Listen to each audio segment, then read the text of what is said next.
slaves and abolitionists as they blazed a trail towards freedom through the darkest of nights. Yes, we can. It was sung by immigrants as they struck out from distant shores and pioneers who pushed westward against an unforgiving wilderness. Yes, we can. If Bush wins again, and it's an outside shot, outside possibility, they're just starting to count votes. Right now, Bush is ahead. They only 5% of the votes are in right now, but he's ahead by a little bit. If Bush wins, what are you going to do? I voted for the Democratic Barbara Boxer in the Senate, and then hopefully in the House of Representatives, the Democrats will be able to make a challenge to him. So even though he'll control the presidency, hopefully in the legislature, we'll have some opposition who will stand up to him, and he doesn't get all of his policies through, or they'll be able to be checked a little bit more. I think you're right about that. I think there's going to be a lot of aggressive sort of counter-voting to Bush this time around if he wins. Yeah, I have to agree. Yeah, I made sure to try and make sure have the systems of checks and balances work to its fullest. So my representatives hopefully be Democratic to challenge the Republican right. Good, very good. Thanks a lot. Thank you. Okay. And how is he important to India? On these three issues, if he supports India for Pakistan, if he supports for outsourcing, if he supports the NPT deal, that's all we want. What do you think is the most important thing he can do for the world? Financial crisis. How he can think of to resolve the financial crisis, that is the most important thing right now. Are you Republican or a Democrat? I am a registered Republican. Okay. And with regards to this election, are you looking to actually lean towards a Republican rather than a Democrat? I am leaning towards Republican, and I am set on voting for McCain, for the record. But I'm also open to see if Barack can change my opinion about things. So far, him as a person, I'm okay with him as a person, but as the party platform, there's still some things about the party platform that I have fundamental disagreements with. Well, the man on your television set and the man on your shirt believes that our greatest challenge at this time as a country is terrorism. What do you believe is the greatest challenge at this time for our country? Oh, well, first to get him out of office, because it isn't terrorism. It's what's going on in our own country. It's neglect. It's, not worrying about our people. It's nice that he wants to build an infrastructure somewhere else where they have oil, but it needs to be done here. So, they need to stop what they're doing, basically, because a war for oil is not right. And that's basically what this is. Saudi Arabia is falling apart, so if they take over Iraq, then we all have oil. Well, I'd like to see everybody conserve rather than use more. So, that's the kind of things we need to deal with here. Whatever.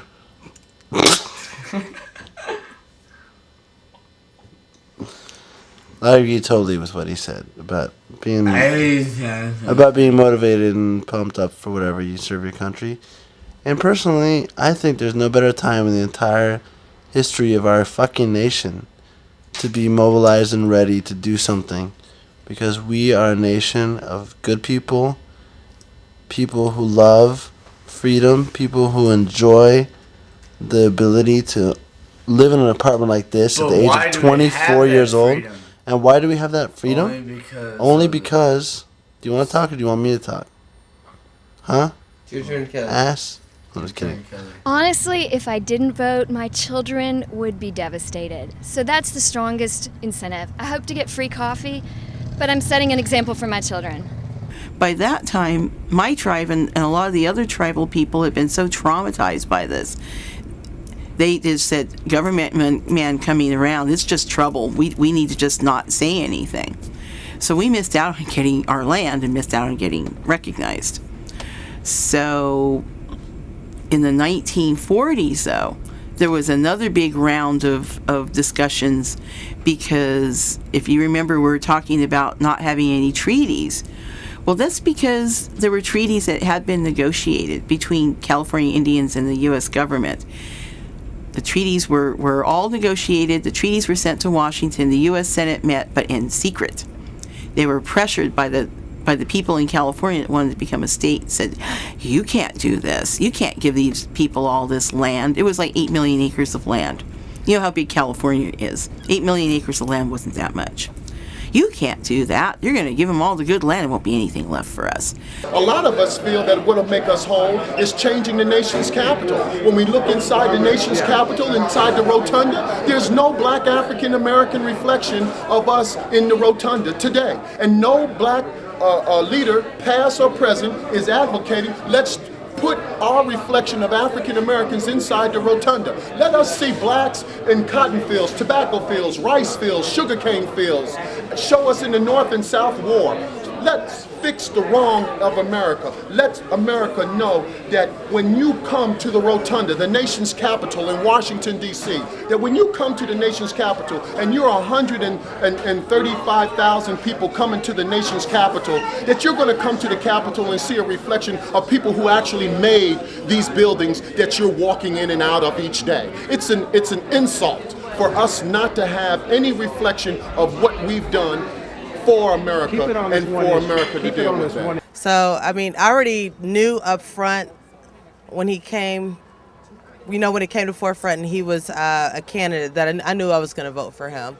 But what sealed the deal is when he began to speak and the crowds that he drew is what made me say, okay, I have my candidate and I will vote for Barack Obama. I think it was all an advantage. Because today, our race is doing better than ever, which means we had to have had lots of changes to get where we are today. So, Now, would you say some of those changes are, an example of that is the current president of the United States? Very much so. Yes, that's one of the changes that we can be proud of. And through the years, many blacks have been elevated to higher positions where it was unheard of years and years ago. What do I think of Obama? Talking about the president. From the first time I saw him on Oprah in 2007, he gave the impression of being a snake oil salesman. You just had that look, that feel, that appearance, the vibe that he was anything but honest. And in the 5 years that he's been in power and the things that he's done, the hypocrisy that he's shown that he is, I think his true colors have come out. I think that he's patriotic to his cause, but it's not patriotic to the country. So, Jeff, tell me, if Romney becomes president, what do you think America will look like? I picture a bunch of flies on shit. He's a horrible person. He stands for absolutely nothing other than his own self-indulgence. It's like the Bush family all over again, but Mormon, which makes it even worse. I mean, offshore accounts, tax records that are very dubious. I think the man is a throne of lies. I just want to mention that Barack is a person and what he stands for. I'm fine with that. I'm actually encouraged by that. But it's just the party's platform is where I have differences of opinion and differences of ideology. As far as like any specific things, it's really more on the social aspect of it. I'm not one to where I actually have differences to where freedom is for everyone. I don't think that freedom should be for just every Joe Blow should have the freedom to do anything they want at any time and anywhere. I think there should be some parameters set aside to govern how we can live and go about our business, because what I do impacts everyone else. And so mainly the biggest thing is really on the social aspect of the ideologies, where I have my disagreements with the Democrat Party as a whole. What is it about American culture that made you want to study here? It's more of about how can I say, variety and a lot of people from different culture live here, and I can know a lot of things here. Zero tolerance does nothing to educate our kids other than take the kids who are getting in trouble. Okay, so a kid gets in trouble. Well, you know what? Zero tolerance, you're kicked out. Well, that's going to fix the problem, because now they're going to be at home, sitting at home doing nothing. Now the parents got to figure out how to babysit them or find somebody to watch them so they can go to work. Then they got to take time off their job to come back and do an RPC, a required parent conference, to hopefully get their child back into school. So what has the child learned? Ooh, I get free time if I act bad. So another learned behavior. Zero tolerance does not work. What do you think could work? I'll tell you what. Paddles.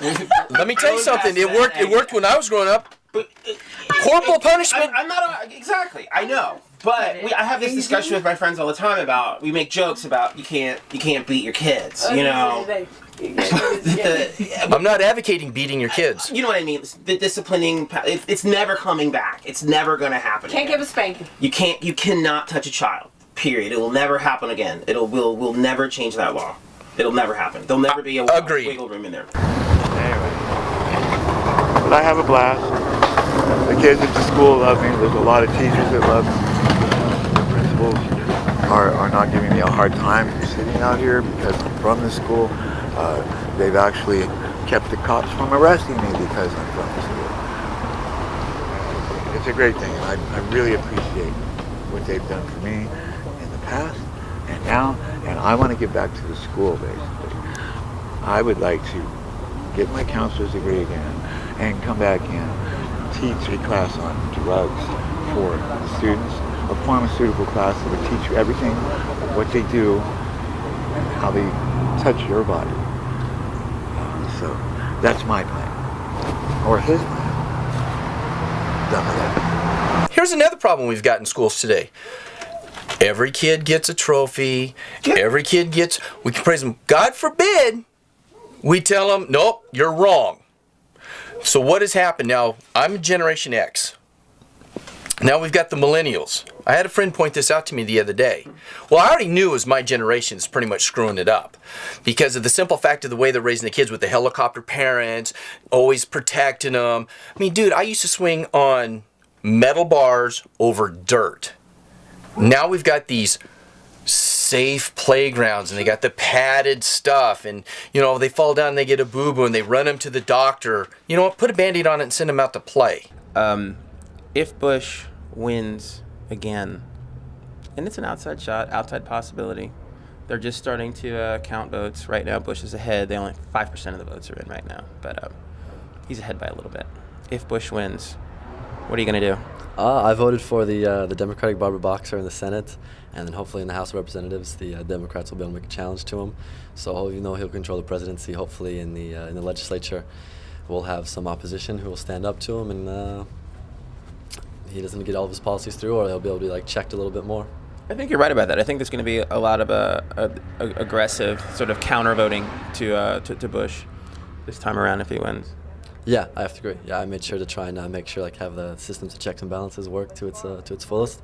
So my representatives hopefully be Democratic to challenge the Republican right. Good, very good. Thanks a lot. Thank you. Okay.